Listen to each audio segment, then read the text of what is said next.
Hey everyone, I am the TheChosenOneLegend here, as always joined by my co-host. Hi, I'm Kai, also known as Fascurreyn. And welcome back to the BunchaJokahs podcast, where we're once again here to talk about Tears of the Kingdom. Part 2, because this was going to be a one video thing, and then we forgot quite how bloody big of a game this is, so two Yeah, parts we it had is. to.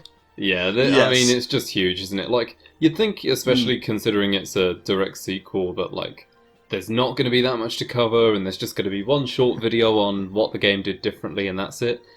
No, there's a Nope. lot going on. Yes, so part 1, which is already out on the channel, we talked about gameplay and all that, so we would recommend checking that out first. And this time we're going to follow up, focusing more on the story and the characters and that sort of aspect of the game. I mean, we might go into other bits as necessary, and we'll wrap up our thoughts at the very end. And as always, there will be timestamps in the description below, so if you want to check out the different sections, you can do so. But if you're ready, Kai, shall we get started? Yeah, let's jump into it. Excellent, so let's start things off at the beginning. Let's talk a little bit about the opening of the story, the Great Sky Island, which is very much the Great Plateau, but in the sky, right? It's the equivalent. It's the same general idea, but how did you find this from like a story perspective as an intro to Tears of the Kingdom, Kai? Well, I think even before that, the real Oh, intro of God. Did you forget I there's a forgot, story before you jump into this? I forgot that was even a thing. It's been a few months, Kai. Yeah, let's rewind a little bit. Going Yep, back to the recall. actual beginning of the game. Yeah, use some recall on that. We'll need it. Yeah, so the actual intro of the game, where you're in the well, I guess just underground area with Zelda, as it Hmm. were. I think it's a very cool start where it makes clear that it's leading on from Breath of the Wild.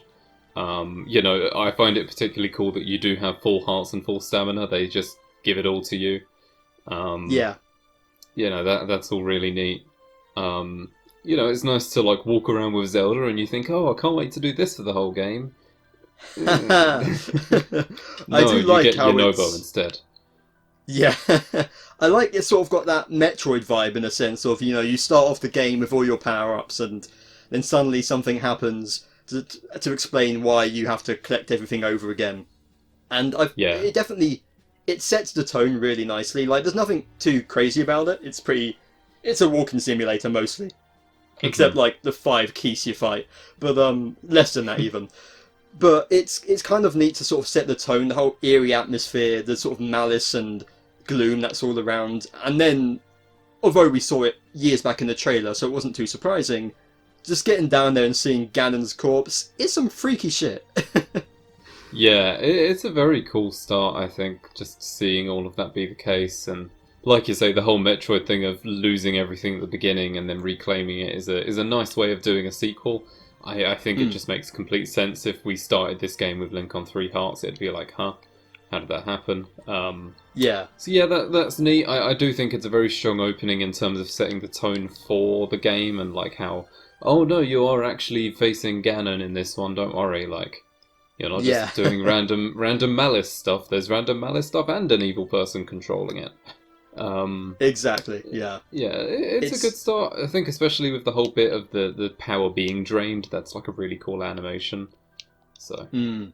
And like the yeah, whole very cool thing with the stuff. Master Sword splitting apart and then one bit scratching Ganon, that's just badass, so quite cinematic. Yeah, yeah. They make it really cool, like a little bit of a creepy vibe, and the way that they make Ganon move and all that kind of thing. Like it's a very Mm. neat start to the game. And again, like you say, we have seen a lot of it in the trailers, obviously, but no, I think it set the tone quite well. Definitely. And that leads up to, let's end our recall here, because you wake up, like the Great Plateau, you're on the Great Sky Islands, and it's very much a similar experience, it's very much that same kind of vibe, but they needed to do it, and I feel like they did it quite well. Do you agree? Yeah, I mean they did it. It's a very similar vein to Hmm. the Great Plateau from Breath of the Wild. Obviously, they're following suit, but this is the Sky game, so it's in the sky. But no, I think they do it in a very cool way. I like the way that they make you navigate the area. Hmm. Sort of, it is quite open, the same as the Great Plateau, but there's a very clear way that they want you to navigate it, going from island to island, as you know, get the Yeah. tools to do these things. And I think that's neat because although it feels open, it does still make sure to guide the player along the path in the right way. You know, you can stray from it, but it all felt very natural to me. I didn't quite realise how I was being led along until I'd finished it and watched a different playthrough where someone did the exact same route as me, and then another playthrough where someone did the same route, and another one, and I was like, oh, that was extremely clever, because I thought I was being completely free in my movement there. So it's Yeah, very impressive. it is. It's a bit more of a straight line compared to, Tears of the Kingdom. I mean, Breath of the Wild even. You can literally do any of the shrines in any order. This game, it's possible, but there's only... You basically do a circle around the islands, and most people are going to do that. But Yeah. it's quite effective in teaching you not just, the shrine mechanics, but it takes you through caves, and your first example of minecarts, and, using the glow seeds and all of that. It sort of very neatly teaches you all the basics you need to know in the best possible way, and in a very efficient way. Yeah. Yeah, no, It's I definitely... agree. It's very cool. Yeah, and of course you've got Mr. Dimitri guiding you around. I mean Rauru guiding you around the islands. Oh dear, And Rauru. yeah, much like the king, basically. He sort of sets you up. There's a bit of a mystery about him. You don't really know what his deal is, and you're not going to find out till much later. But I can't say I have too strong thoughts on it, but it does the job well, and I think it straight away introducing you to like the Zonai and all their tech. It's a sort of sign of, yeah, things are different this time around. No more Sheikah, we're in a different train here. Yeah, it's cool how you get introduced to the temples in a similar way, or the shrines, I should say. Don't know why I called them temples. Those are later. But yeah, no, Yeah. it's neat. It's cool. I think the scenery is nice. I think the tutorials they give are pretty good. There's the bit like the boat, for example, where they teach you how to make that. You just get taught a lot of different basic game mechanics that help set you up for the rest of the game. You are able to very quickly just throw Koroks off the edge of the islands, which is fun. Yes. But honestly, I think the whole thing with the hooks that they do early in the game, they don't really do it much in the whole rest of the world. But they do a lot of like hook stuff and travelling across those islands at the very beginning. And kind of leading on from what we said in the last video, I do wish they did more of that, because that was like still one of my favourite things in the game, is sort of going from island to island using these creations. I do think, and this is we sort of touched a bit upon this in gameplay, but it's a really cool like big area in the sky, but it's kind of the only big area in the sky we get. I do wish there were more. There's a few bits up to the dungeons that have some more vertical sides, but this is your only big sky open area. The other ones are all, cookie cutter, smaller sections that you go across. So it's kind of a shame the rest of the game didn't do more of it, but it did. It was a strong opening, a good start to the sky and the new world of Tears of the Kingdom. And I do want to also mention that I love the Zonai constructs, like the friendly ones. I don't know why, Yeah. they're so charming. Yeah, I think they're cool, because they are original, aren't they? Like, that's not a previous Zelda thing from my lack of knowledge. No, not at all, yeah. I mean, I was back in our first discussions we saw them, and we were speculating on what kind of enemies they might be, or are they some past things. Like, no, they're just Zonai constructs. Zonai tech is everywhere in this game, and you're introduced to it very quickly. Yeah, one of them's just casually like, oh, hey, look, you got the Master Sword, how about that, huh? Yeah. Yeah, they're pretty cool. I like them as things to help you. Yeah, quite charming, and then they sort of give in-game explanations for why there's evil ones and all of that, which aren't actually evil. Yeah. I think a lot of the things that the Great Sky Island did were very good. And yeah, like I say, set up well for the rest of the game. Yeah, I think honestly, like top-notch stuff. Yeah, and this is probably, as we're talking a bit about the Zonai tech, I think maybe we'll take this opportunity to mention that, how this is the new aesthetic of the game. Everything that was Sheik and Breath of the Wild is now Zonai. It's like a 100% replacement, basically. And I think I have sort of, and this is an opinion shared with quite a lot of people, that I do kind of think it's a bit of a shame that the Sheikah stuff just is gone completely. Like, it's not addressed Yes. at all. And the developer, or one of the developers, did comment on it, something like, it just disappeared because the Calamity Ganon disappeared. And it's like, yeah, that's basically a non-answer. It's, I think it would have been fun to see some of the repercussions of that and the transition. But at the same time, like we said, the constructs are neat, and I do love the fact they go into the Zonai stuff. It's a nice alternative, so I can't complain. It does feel like it's just yeah, this is new, deal with it. Yeah, basically, it's very straightforward. They just got rid of all the Sheikah stuff, and in places, that's fine. Where Sheikah was sort of a huge part of it before, I think it can make sense to replace that with Zonai stuff and make clear that this is a different game. But then there are other times where you think, like, they could have done with leaving just a random Guardian or two, or even the fact that Yes. some characters, for some reason none of them are coming to mind right now, but it does feel like some characters basically do talk as if the Guardians never existed, and it's very, very strange stuff. Like, it's not taking anything away from the game that the Guardians aren't there, but at the same time, you kind of think, did they need to get rid of it so brutally? Couldn't you have, just left some lingering bits to show that this is indeed a sequel and not just the same world in a different dimension or whatever? Yeah, Don't it get does on that make it one feel... like timeline crafters, by the way, Jesus. Oh yeah, like, we could go there, but I've long accepted that they're not doing connections to bigger Zelda stuff. Like, I would have loved more of, like, the Skyward Sword connections. It's in the sky, even subtle stuff. But who knows how, like, and we'll get to this later, but who knows how, like, the past stuff ties in with the origins of Hyrule or whatever. Like, they clearly don't care, and I've learned that by now. But so I should expect the same with the Sheikah technology, really. It's like, I would have liked to see more, even just like, one bonus boss fight with a Guardian or something, even as small as that. But even in DLC, but clearly they're not doing that. But it's fine, and the Zonai stuff is all quite neat, I think. So it's fine in the end. Yeah, I think the bit that threw me off the most was just like the old shrines just aren't there anymore. So there's a couple of iconic ones where I'm like, oh, that's just gone. That's just disappeared. That doesn't exist anymore. Like, where is it gone? Yeah, it's just magic. Yeah, Zonai magic. It's short.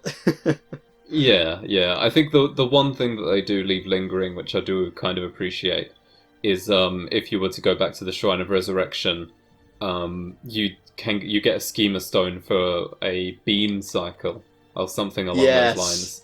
Yeah. Which is a nice little reference. They still recognise that this is a sequel. It's just it feels very weird that in most places it's completely gone rather than just mostly gone, if that makes sense.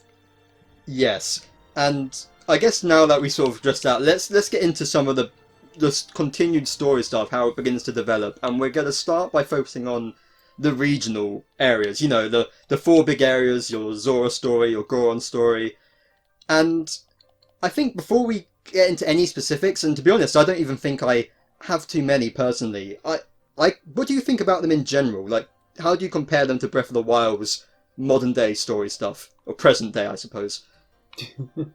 The Tears of the Kingdom story bits, I think they're all right. They pass, but they don't pass with flying colours. It's all. How do I put it? Weirdly enough, no, that's I don't really know. I need to collect my thoughts on this because I'm really not sure. Well, I think it's just that I think the missions they have you do in these are very cool. But the story didn't feel particularly compelling in basically any area. I think especially with the lack of champions, most of the story in basically every area felt inferior. I agree. Yeah, like I like some of the bits that they did. Things, for example, to call out one, I quite like the idea of Sidon becoming the king and sort of his story about him trying to accept that, and he had was it fiance or wife? Fiance as well, and I liked all those sort of aspects and ideas, but it never really felt like it had the time to go anywhere. And I think what really suffered for me is like the lack of voice acting, I think, because even the small scenes we got would have been so much nicer with voice acting. Like, especially coming off of Age of Calamity, where we were spoiled because there were proper scenes and more dialogue, and we got to see the champions interact with the descendants. And obviously, this is a big open world exploration game. It's never going to be as much as what we got in Age of Calamity. But that really showed how far voice acting can go. And then we get these characters, and it's all just, hey, oh, yeah. And it really makes even the bits of story that are there feel lesser. So I guess that's part of what, for me, made it feel like it could have, that small detail would have made a big difference, I feel like. And that's partly why it just felt like almost any other side quest in the game, if you get what I mean. Yeah, no, I agree. Yeah, it's exactly as you say. Like it's not like they did poorly with the story they did. It's just that it was so brief that it didn't have time to set up anything good. You know, when you only have so little time to make these stories happen, there's just no depth to them whatsoever. All of them were extremely basic, and they just weren't bad, but you know, you definitely felt like there was more that could have been done there with those characters. You know, even just the cutscenes that you get with the champions, like, were basically missing. Yeah. So there was just so much that was missing that really didn't make me feel any more attached to these characters. Again, like, I think that the 4 sages are fine in terms of, like, Bo and all the others.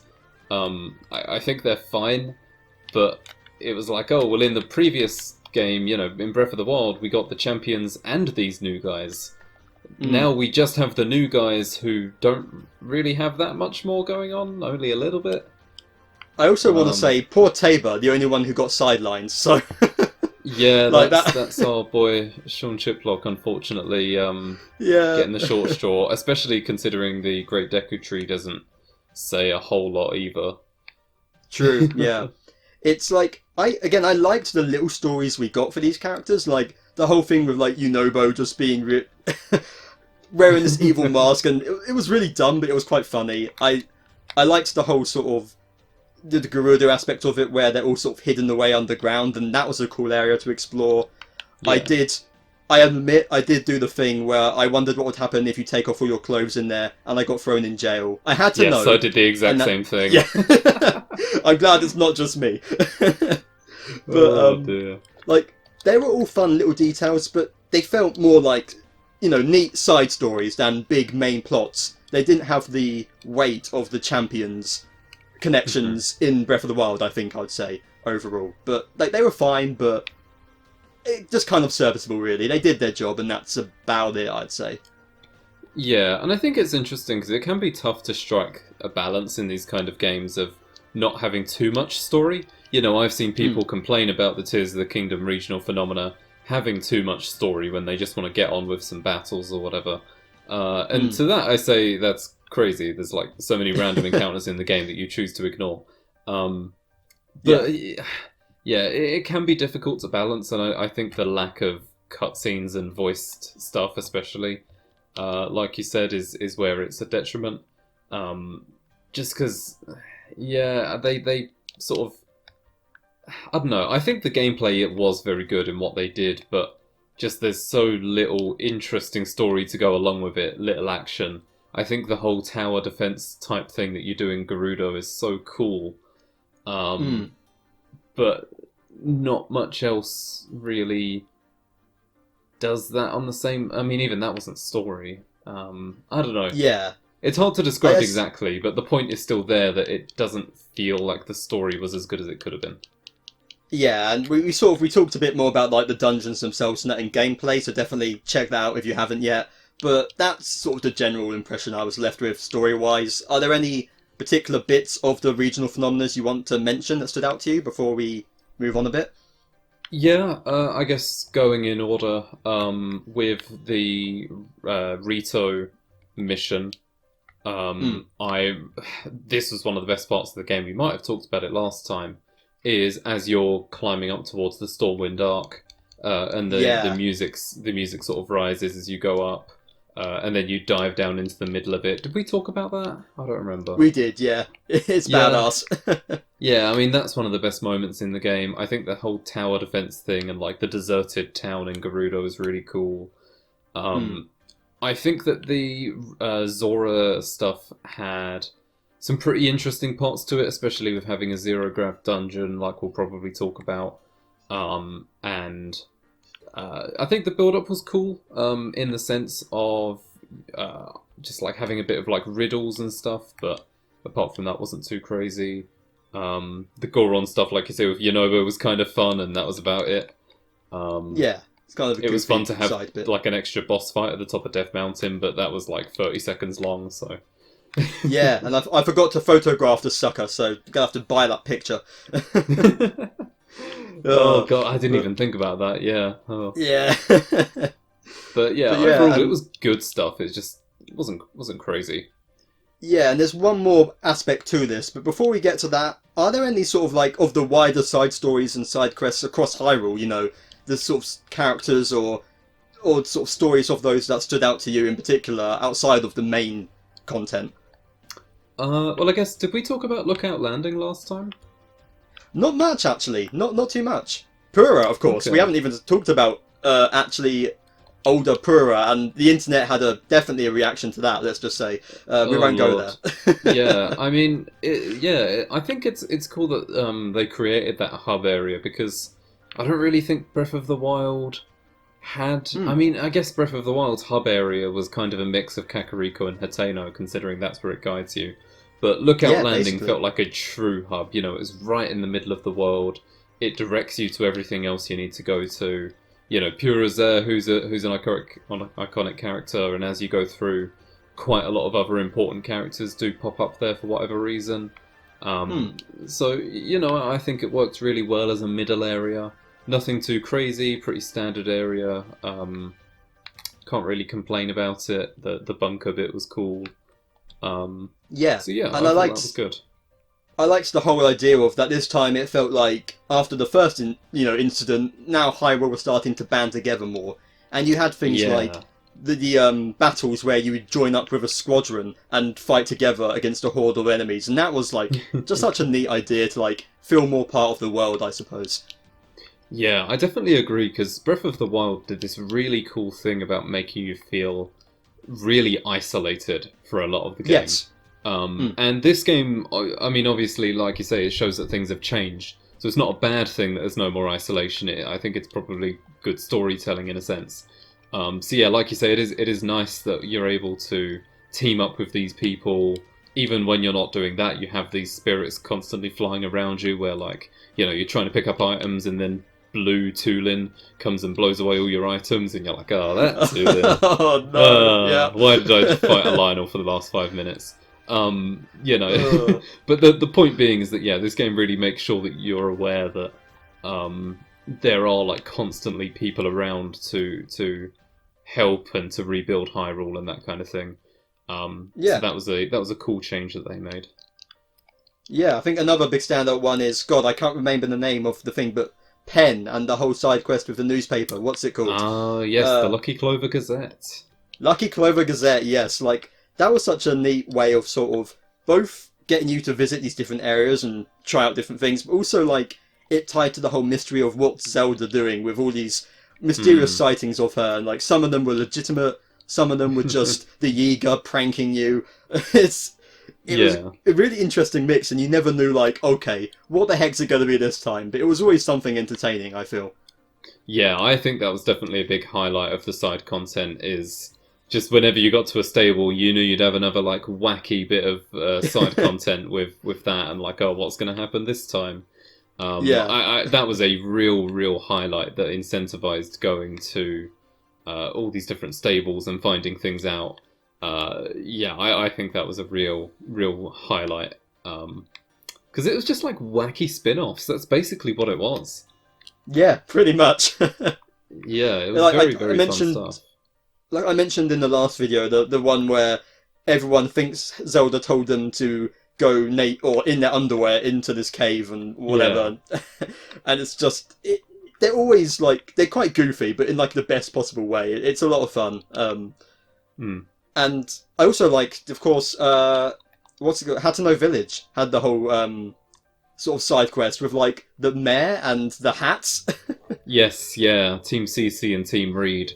Yeah. I thought that was cool because Hateno, like I said earlier, Hateno used to kind of be a bit of a hub area. You know, there wasn't much to it. It was just a Hylian village that had a Sheikah thing at the end of it, and that was it. And obviously, in this game, without the Sheikah being a huge thing, Hateno needed a bit more identity in this one. Again, it was fine in Breath of the Wild, but it did need a change.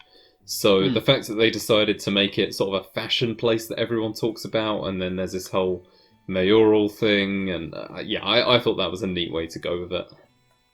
Yeah, definitely they managed to add different flares to the villages to make them unique from last time. You know, like this one didn't stand out to me as much, but the whole ring ruins thing for Kakariko village, you know, and the research going on there. Of course, with Pyre being the new village chief and that. They definitely kept things fresh for everywhere you visit, so it never felt like retreading the old ground, like we mentioned in the gameplay. That was relevant to story as well. It never felt too familiar. Yeah, I mean, same with Llewellyn. Like I said last time, the pirate thing was cool, and probably a good time to talk about Tarrytown, where that had a whole couple new bits to it, which I really enjoyed. Just like a ton of different things to explore. Notably like all the Zonai research that was going on, the car course that existed there, all the stuff with Hudson, he's still got his things going on. I really liked that quest about, his daughter having to leave to go back to Gerudo Town. I thought that was definitely quite a nice heartwarming little quest there. They managed to bring a lot into like each location. Yeah, I definitely agree. Yeah, especially I think one of my favourite parts is being able to put all your monsters on display. That was just a neat little thing. Like, there's so many neat little things like that, but that's a real highlight to me. And then, especially, the house building is just insane. I'll admit, I'm too lazy to do anything beyond the basic first tutorial one it gives you. But did you make anything crazy, Kai? That's something I'm still planning on doing, to be honest. I'm currently just going through the world getting Koroks right now, but I do plan at some point to actually make a nice house and all of that. That's cool. At the moment, I'm just using it for like weapon racks on unique weapons because I hoard them. But that's about it. But I mean, it's such a cool idea, right? Like just being able to make your own house to live in, especially since Zelda stole your old one in Hateno. It's like very cool stuff. Yeah, that's true. Now we're sort of approaching halfway, but before we move on, are there any other bits you want to mention? Any other side bits before we go on to the past? Well, I'm in a loading screen in the game right now, so let me get out my loading screen and quickly scroll through, because I think something's coming to mind. I cannot remember what it was for the life of me.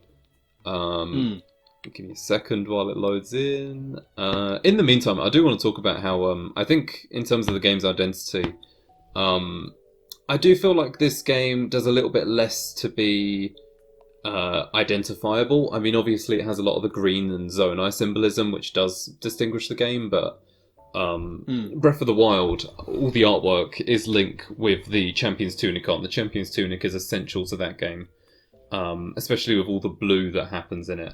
And it feels weird in this game where, there's still a lot of the game, like the menus are blue, and Link doesn't really have an iconic outfit in this game. I find there's the archaic tunic, but not really. That's the same just a thing. tutorial costume, it would have been nice if they gave him like a full-on Zonai tunic. I mean, when you do all the shrines and that, you get the full-on Zonai Link, which is terrifying, and that's not quite the same. So so it would have been nice. Would have been nice. Yeah, I do agree with that. Yeah, I'm looking through, and I think we basically covered all of it. But very very cool stuff overall, and I think they did a very good job with the side quests in this game. They all felt really fun. Yeah, and I guess the last regional area we have is, of course, all the stuff to do with Mineru's construct. What's the area called? Is it Spirit Temple? The Spirit Temple. Yeah, and first of all, God, that bloody section in the clouds where I went through it without actually getting rid of the fog and... Yeah, I mean, like I say, I did the exact same thing. Yeah. and yeah, it's not fun. I don't know why we did that. I mean, I don't know. It's weird. Yeah, wouldn't recommend. But it was neat though, like discovering this, and because I didn't know, and I didn't assume that there would be more than just the usual 4. So whilst there's nothing too crazy about this quest in general, and most of it ties back to the past stuff, which we'll get to in a little bit. But I do think it was neat how, like, just stumbling upon this without knowing what it was from my perspective, and being like, wait, what's this whole other thing? What's this underground section? We're going to the depths now, and you're getting this giant machine to ride? Like, it just was something completely different, whereas the regional stuff was all like, yeah, it's the same as Breath of the Wild. This felt very new, I think. Yeah, this was a great example of what the story did well, is introducing something all new here. And again, the story was a little bit short here. There wasn't really much story at all, especially compared to the other ones, but I think that might have been because we did it out of order, that sort of feeling was had. Possibly, but yeah. I think in terms of exploring it, it was awesome. My favourite part was when you get to that bit in the sky, that one island. How do I describe it? It's the music. The music was what did it for me. Is that it takes on a really atmospheric feeling, not being able to explain it any better than that. And I just thought it was awesome. The way that it makes you really feel like you're building up to something, much like in the Stormwind arc kind of vibe, like we said earlier. Yeah. It was kind of like that, and it was just really, really cool that I knew that, oh wait, there's something else that's new. Completely caught me off guard because I didn't know what was happening. Overall, just one of the coolest bits in the game, and I do think it outclassed any of the other regional phenomena by a fair bit. Yeah, I think you nailed something with, like, it's the whole tone of it and, like, the music and the atmosphere, because, I mean, Breath of the Wild and that is all about discovery, and to an extent that was lesser in Tears of the Kingdom because we knew what we were getting into, you know, we knew... We've done 120 shrines in the previous game at this point, so finding new ones are cool, but it's what you expect. This was like... The build-up, like, you immediately knew this is something special. Like, this... It felt like you were uncovering something you weren't supposed to. Obviously you were, but that really gave it that kind of feeling, which is the closest I think you got to that Breath of the Wild discovery in the game, in a sense, I think. Yeah, I agree. It really felt unique, and there are a couple of bits at the end of the game that do that feeling of being unique. And I wish that happened more, because not knowing what was coming up, rather than the really formulaic regional phenomena stuff, was awesome. Like, it was so good. So yeah, just wishing that they did more of that, because it was very cool. But let's move on to some more of the new stuff we got here, which is of course the new system of flashbacks.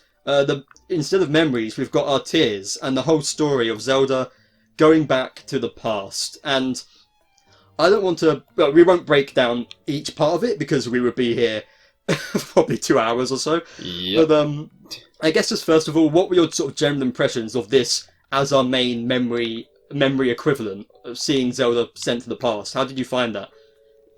I thought it was cool. I think it made a lot of sense. You know, it was a very similar thing to Breath of the Wild, where it's like, okay, pick up memories of the past, except rather than amnesia of Link's own memories, it's what's happened to Zelda. Yeah, and I think it works. I do think it works in general, in terms of how it explains the whole story to you and kind of lets you see what Zelda's been experiencing and why everything is the way it is, why it's such a concern. However, I do think there could have been, like, I guess isn't a criticism of this specific part of the story, but I did kind of feel going through it that there could have been a lot more story. Maybe not in the past, but in the present. So in terms of what they did with the tears specifically, I thought it was good. I think the only real thing it lacked was having good side characters outside of Rauru, Sonia, and Mineru, because the sages are like, who? Nothing. They were absolute nothing. So outside of that, though, I thought the memories they did have were really cool. Especially some of the more action-based ones were neat. Yeah, I liked it as an equivalent to the memories. It definitely made an interesting way to do it instead. I do feel like I kind of lacked that emotional attachment to it of the first game. Like, I think just Zelda's story of sort of trying to get with her powers, there was more emotional weight to it. And of course, like you said, that helped. There was more side characters, the champions and all that, and the king, which this really did not have quite the same level of. And I think it was also a bit more straightforward in kind of like, once you saw one memory, you kind of got where it was going, the gist of it. You know, there's some little bits, but it felt less like piecing together a puzzle of Link's memories and how that was important to him, as almost like looking in on some other person's story. And I think because of that, it never hit quite the same way. But I did think it was an interesting idea, and I liked, you know, Sonia and Rauru. I kind of wish we got more of them, which I guess is a good sign that I, at the very least, did like their characters and sort of what they were able to do with them, even if it was, I guess, kind of limited, I suppose. I agree, yeah. And I guess we should also, of course, mention Ganondorf, how he comes into all of this. And I want to say I love him. I love how, like, the voice acting is perfect. The way that he seems like him sending out them hordes of enemies and then Rauru just decimates them with one blow. That was badass. The way where he, like, sort of swears fealty to Rauru, but it's all very menacing and it's all in the subtleties of it. Like, there's so much good there. I just wish we got more of Ganondorf, because what they got was so awesome, but it kind of felt limited by the nature of the way they were doing it, I think. Yeah, I agree. I mean, of course, I've not really played any other story-based Zelda games in the past, but they all have cutscenes throughout the game, making it interesting, whereas this game is very, very different in that approach. You really don't get that much action happening around you. So it's really cool, the action you do get in those past cutscenes, but it doesn't feel like there's that much of it, which is a shame. But the stuff that they do is really cool. Like I say, all the new characters are really neat. So, you know, we're not complaining about what's there, it's more about the lack of what isn't. I think the best way I put it myself is that I feel like Breath of the Wild's story, like its memories and even the regional phenomena, I think were specifically tailored around it being an open world game and the memory structure. Like, it all felt like it was perfectly crafted to fit this sort of the system they were going for of discovering it in any order. Whereas this game's memories and that, it felt like they were trying to be a bit more ambitious, but because they didn't change the structure, it didn't fit the structure as well. And it felt a bit more lacking because they were trying to do more, but they weren't able to really put that across. So it was still good, it just wasn't... It felt like it was being held back by the systems of the game in the way that Breath of the Wild wasn't, if you get what I mean. Yeah, I think I understand, especially with what I was saying earlier about like Breath of the Wild being all about that sort of isolation, and then picking up these memories throughout the game that really add to that feeling, when this game doesn't have that, so the tiers don't do the same thing, necessarily. Yeah, and I think adding to what you said earlier about Zelda's story in Breath of the Wild, I do think that was way more compelling, because it felt like there was a lot more layers to it, even if some of them weren't explicitly said. You know, you had things like Zelda's diary that added so much. And this game didn't have any of that. I would have liked them to just expand on that kind of idea, but, you know, I guess they just thought it was done, which I also kind of I understand. But yeah, I think that the story that they go for in this game isn't bad, but I don't know. I feel like for a game this big, they could have definitely done more story than they did. Yeah, you know, and more I think, angles, more characters, more arcs, that sort of thing. Yeah, I think they could have committed to it a bit more than they did in this game, and there were still some nice moments, even outside of the action. Like, I loved the scene of Sonia talking to Zelda about Recall, and sort of how she focuses it and uses it. I remember the scene of after Sonia's gone, and it's sort of Rauru talking with Zelda again. Like, they get those sort of personal moments in there as well, and they do work. It's just sort of not enough of it as much as I would like.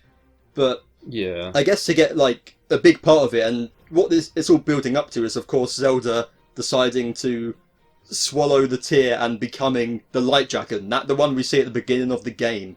That's sort of the big climax of it and the big twist. So what did you think of that sort of whole aspect of the story? I mean, for starters, I think it's really cool how they make it so that that, you know, you see Zelda at the very, very beginning of the game. Yes. And, you know, the whole game you're looking for her, and it's like, she's in the intro sequence, she's just zooming around there, up in the sky. Yeah. That was really neat. And it was interesting, because I remember talking with you about it a while back, where even after getting the Master Sword, I was still like, I don't know if this thing about Zelda being a dragon is legit, or if it's a red herring. Same goes for, like, the Zelda in all these regional phenomena. Like, I'm pretty sure it's not her, but there could be something else to it. I think I was overestimating the story with, you know, like I was saying, I thought there was going to be a lot more to it, and it was a lot more basic than I perhaps expected. Yeah. But regardless of that, I do think it's cool how they did give that kind of new thing to Zelda, to make her feel like she was there to an extent, I guess. Yeah. Yeah, I think if they were going to take an approach with it, that's a pretty neat way to go. Yeah, I did like how it gave her that importance to the modern story. How, you know, she makes this big sacrifice so that you can get the Master Sword, and, you know, you need it. I mean, I'm assuming, like the last game, you probably could beat it without, but You can, you're but... gonna want it. Yeah. You're gonna want it in that final area, as we'll get to. And I think it's just it was like a neat wrap-up to sort of her story, and to connect the past and the present. And it was even teased as early as, you know, seeing her as the dragon, and when you give your Master Sword and it disappears and it shows Zelda receiving it, like, that tease, it all sort of builds together in a satisfying way, I think, where I liked the general vision of Zelda's story they had. And I liked, like, much like Breath of the Wild, the story did focus on Zelda and her personal growth again. I kind of wish we got a bit more of that for Link, to be honest, but I do like it doing that for Zelda, at the very least. Yeah, I agree. Could have done more with more Link in it, but Zelda was good there. Yeah, I think it was fine. Yeah. The annoying thing was the final tier I got, like the final regular tier, was the one that basically showed off the fact that Ganon can create, like, fake Zeldas. And I was thinking, like, God damn it! Like, I was so sure through the whole game that all the Zeldas were fake anyway. It was kind of obvious, but like, Yeah. I was thinking, well, there's nothing in the game that's 100% confirmed it yet, which is weird. And then the final regular tier I get after doing everything else in the game, it confirms it, and I'm like, God damn it! I could have done that 100 hours ago and just had it confirmed for me rather than thinking about it this whole time. Yeah, and on that note, can I just mention how I wish we got like a full-on big boss fight against like a fake Zelda, because they've done that before. We've had like Puppet Zelda and Twilight Princess and that, like they've done Zelda boss fights before. It would have been really awesome to see that in Tears of the Kingdom. But I mean, Kid Icarus spoilers here, but I wish they kind of did what they did with Palutena Chaoskin fight there. Maybe that would have been neat. Definitely, yeah. There's more they could have done, but it was neat. And are you ready now to sort of talk about the ending of the game, then, Kai? How it wraps up? I am ready. Well, actually, one more thing I want to add. Yeah, go for it. Well, sort of on that note, leading into it, is I did things in a bit of a funny order, because I think I said last time, didn't I, that very early in the game I stumbled into what was the final bit, literally the final boss area. And I did everything in a very weird order, where I did as much as I could in each region ahead of time. So when I finally got to Pura and was like, oh, I did the full regional phenomena, she was like, okay, next you need to go and find Mineru. And I was like, oh, I've already got Mineru.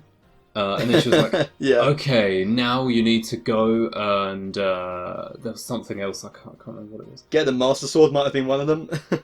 I think you go to the top of the castle before Mineru. So I remember she was like, oh, go to the top of the castle. So I went to the top of the castle, did all of that. And then she was like, oh, you need to find Mineru. I was like, I already did that. And then she was like, you need to do the work with other Sheikah girl, Josha, is that? Yeah. Yeah, and I was like, oh, I did that already. And then she was like, you need to find Ganon. Oh, I found Ganon already too, don't worry. She was like, oh, okay, alright, go on then. And so, I literally completed so much story in one there because I'd already done a lot of it ahead of time. Very jarring, but anyway, yeah. No, I was very similar. I was like, yeah, okay, I would do that, but I did that 20 hours ago in the game. So let's just move on. But, but that being said, when you get to it, like, the whole sort of build-up of going back, of course it should be in the depths, the big final encounter, and sort of going down there, the whole build-up to it, the whole sort of thing they do, which I always love when the game does, when your companions show up to help you at the end, Yeah. It's neat. Like, I wish we got more of these champions. I kind of wish that even rather than their spirits following you, that just straight up they had them with you, like, and they had dialogue or something. You know, that would have been added a bit more to it. But Yeah, or give them like extra quests make there be yeah, quests in the world that revolve around them. You know? that would have been great. But it was cool to see them show up here. And although we talked a bit about like the previous boss fights in the game, how they were quite fun and cinematic, but they were, you know, easy when it came down to it. Yeah. The final confrontation with Ganondorf is so great and badass, and it's actually like, I wouldn't say it's insanely difficult, but you know, it keeps you on your toes, that fight. It's a really creative battle, I thought. Did you enjoy it? Yeah, I mean, I think the whole build up to the final boss is really cool. Like, you know, diving into the depths, obviously, and then there's like that whole gauntlet you go through. The gauntlet was really cool. You know, there being a Lionel down there that you can either avoid or take on. The gloom hands that they try and get you with at the end, which low-key makes for very good training against Ganon when you fight Phantom Ganon after the gloom hands. So, really cool idea that they had with all of that, where you go through and then you eventually reach where you were at the very, very beginning of the game. All of that was awesome. And then, I really like when all your allies appear and then you fight like a horde of enemies to basically have your allies be useful. That was the only point in the game where I ever used Muddle Buds, I'll say that. I literally never used them up until that point. So, you know, it just made me start using them. But then, when you get into the final boss, like, including all of that build-up, I mean, they really show that the game can be difficult when they want it to be. This was after me beating a ton of Gleeoks and things too. It's very impressive. Yeah. Like, Ganondorf is... I always love it. I know this sometimes get criticised when movies do it, but the whole idea of, like, a fight with someone who's your equal, you know. It's not just a, you know, Calamity Ganon, you're fighting just this big, malicey monster thing, but actually fighting a guy who has the same moves as you, and he actually does, like, he can do flurry rushes. He uses a spear and a sword, and he uses a heavy weapon. Like, he uses all the weapons that you can use. And I love it when Twilight Princess did that. I love it when Skyward Sword did it with Demise. And it just works exactly the same here, and just, it's two people equally matched, and it feels like the perfect confrontation to sort of end it up, I suppose. Yeah, I like how they don't use any, like, gimmicks that are too crazy necessarily or anything like that. It is just a really cool duel between two people. Yes, and the way... Can we talk about the moment when he goes up to, I think it's his final form of the main fight, and his health bar just goes beyond the usual limits? Oh, that's so good. Yeah. It's so great. And the music that uses, like, classic Ganon themes and Calamity Ganon music, and it's sort of... It's just such a great atmosphere, whereas I liked the ending of Breath of the Wild, but that was like a whole nother level. Like, this is one of the best boss fights in a Zelda game, period, I think. It's just so epic is really the best way to put it. Yeah, it sort of reminded me of Demise in a couple of ways, in the way that you fight him in that duel, yeah.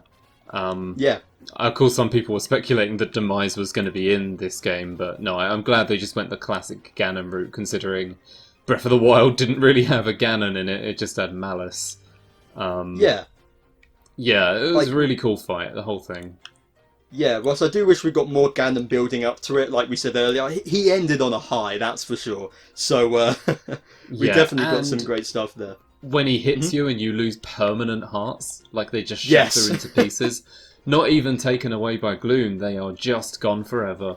And I was like, damn, I hope I get them back after this fight, because I don't want to perma-lose them. Yeah, it was just... It was the perfect challenge to end it. And of course they do what Breath of the Wild did, where they end you on, like, here's your big fight, fighting, you know, Dragon Ganon, the big evil Malice Dragon, or whatever you want to call it. Much like you fought Beast Ganon in Breath of the Wild. And it's easy, but it's like your big cinematic ending to everything. And that was kind of neat. Of course, it took you into the sky, which is the whole theme of this game. Yeah. I think I did prefer Beast Ganon in that respect. Like, I think I prefer the whole idea of when you leap up and you use the light arrows to hit him in the right point. I don't think it hit quite the same, but it was a nice equivalent to, like, wrap up the game, I think. Yeah, I think the part I liked about it a lot was the whole Zelda and Ganon dragons facing off, basically. Yeah, yeah. Yeah, that duel was very neat, and then Link just in the middle of it all, basically, very out of his depth. Um, And yeah, yeah, pretty it simple was fun. stuff. And I love that they had that last bit of gameplay at the end where you have to catch Zelda, where you have to dive. You know, Yeah. you start the game diving. Literally, the opening cutscene is Link goes to dive for Zelda and misses her. You know, and then it comes back and you're actually able to save her this time. Like, that was such a great wrap-up moment. The way that it tied everything together in the way that really, yeah, I think Breath of the Wild didn't quite hit that kind of ending. So that felt special to me, I think. Yeah, honestly, I thought there was going to be like at least a little something more after that, but there really wasn't. Um, so yeah, I don't know, but I think that's me always wanting more after the ending of a game. You know, that's nothing Yes. too crazy. But Yeah, yeah, I think that's a good thing. It's a good sign. Yeah, I kind of. It would have been nice, like, of course, after you save Zelda and that, you don't get much more. It's sort of like, yeah, you did it, good job. You get that one scene of like the champions and everything post credits, which I'm guessing is the one you get if you've done all the quests like Breath of the Wild had. Yeah, it is. But like it's like it's nothing major, but it's neat and it kind of ties things up in a nice bow, and it kind of leads up like, okay, that I would kind of like to see more of this. Like, I kind of want to see more of these characters, but at the same time, it ties things up in the perfect way, so I can't complain. Yeah, I suppose. Yeah, I think overall it was a neat story, and obviously it wasn't perfect, but you know, the stuff they did was very enjoyable. I like how they told an original story. You know, it did have some pretty good parts, some very likable characters in terms of the new ones they introduced. You know, everyone seems to be a fan of Rauru and Sonia. Yeah. So all of that is really good. They didn't do anything necessarily bad with the story. It's just a testament to the world building that people kind of wanted more, us included. Yeah, I think it was like I said though, it didn't quite compare to Breath of the Wild to me in terms of, I felt that was a more complete package, but I appreciated it for what it did differently, introducing Ganondorf, taking a different approach with the memories but keeping the same systems and the whole past stuff. Like, it went for something different, and it just has a different vibe to Breath of the Wild, you know, and I appreciate them in a sense for what they do differently. Like, in terms of gameplay, I kind of think like Tears of the Kingdom kind of eclipses Breath of the Wild in most aspects. There's not much reason gameplay-wise to go back to Breath of the Wild, but I guess the runes are different, which is neat, but story-wise, they both have their own sort of tales to tell. They both go for different tones and vibes, and it kind of, it's nice that they both coexist in that way, even though, you know, they can't do it a third time. Nintendo, we need a new world for the next game. But I think the next game has 5 layers. I mean, they could do like, you can go into the ocean now, but we don't. Low Please rule don't. comes back. I mean, I say that the depths is low rule. What am I saying? It kind of is, yeah. Yeah, we'll see. I mean, that's a discussion for another day. Maybe we'll even speculate on that in another discussion. But we're coming up in an hour, so I think that's it for this discussion. Do you have any final thoughts on Tears of the Kingdom before we do the outro, Kai? I guess I just want to make clear that it probably sounds like we've been very negative through this whole video. It does sort of ragging on the story for what it doesn't do. But yeah, I do want to reiterate, like, we do really like what it did do. Yes, none of very that much was so. bad. It is just because the game is so cool that we always wanted more from the story. You know, a game this size could have done more, which is all we desire. But what they did do was very good, and even outside of the story, like, I think in gameplay, this, in my opinion, this is probably the best gameplay of all time in a video game in terms of the way it does everything. And not only the physics, but also, you know, the world, the exploration, and even the characters and towns that are a part of that. Like, this game is insanely impressive. So even if it sounds like we're ragging on it, we are nitpicking because of how good it is. Exactly, and like, we're comparing it to like Breath of the Wild being this big surprise out of nowhere thing, and the fact that they did a follow-up using the same world, we were all skeptical. We thought this isn't going to work, or this is going to be repetitive. But the fact they did it and made it its own thing, and it felt that good, like, it's an insane accomplishment, and it's just a fantastic game overall, so really cannot complain. And yeah, if they can do this for like a complete follow-up, whatever they do next, I'm on board. I mean, at this point, yeah, it's going to be something good. Yeah, sequels are a tough act to follow, and they will do something else next time, and I think we will simply cross that bridge when we get to it. We may do some more Breath of the Wild, God. Tears of the Kingdom content in the future. You know, we have some ideas that we could potentially play out. And obviously, if there are any other questions that you would like us to talk about with this game, then let us know in the comments and we can probably answer it there. Because I do accept this is such a big game that we probably did miss quite a lot of important bits. But that pretty much brings us to the end of this discussion. So thank you so much for listening to this, and listening to both parts if you did so, our gameplay and story discussion. Again, if for some reason you haven't watched the gameplay, do check that out, it's on our channel. And stay tuned to our channel BunchaJokahs in general for, like I said, potentially more Tears of the Kingdom stuff, but also our regular monthly podcasts, gameplay series, and reactions to any Nintendo Directs, all here on BunchaJokahs, on YouTube, or Spotify for audio-only versions and other podcasting sites like that. But Kai, where else can people find you at? I'm sorry, I was just given a pizza in the game. There's pizza in Tears of the Kingdom? Sorry. There we go. Never mind. We take back everything negative we said today. The game has pizza in it. It's the GOAT. Also, you can find me at twitch.tv/Fascurreyn, where I'm doing a couple different bits of everything and all sorts and fun and yippee. So, yeah, I'm over there. Happy to talk about the game as long as there's no spoilers. Yep, there'll be links in the description below to check that out. As well as to our friend Samm, who is our graphic designer, makes all our logo and thumbnails, and is also streaming Xenoblade 3 on occasion on his channel. So go check that out for his reactions.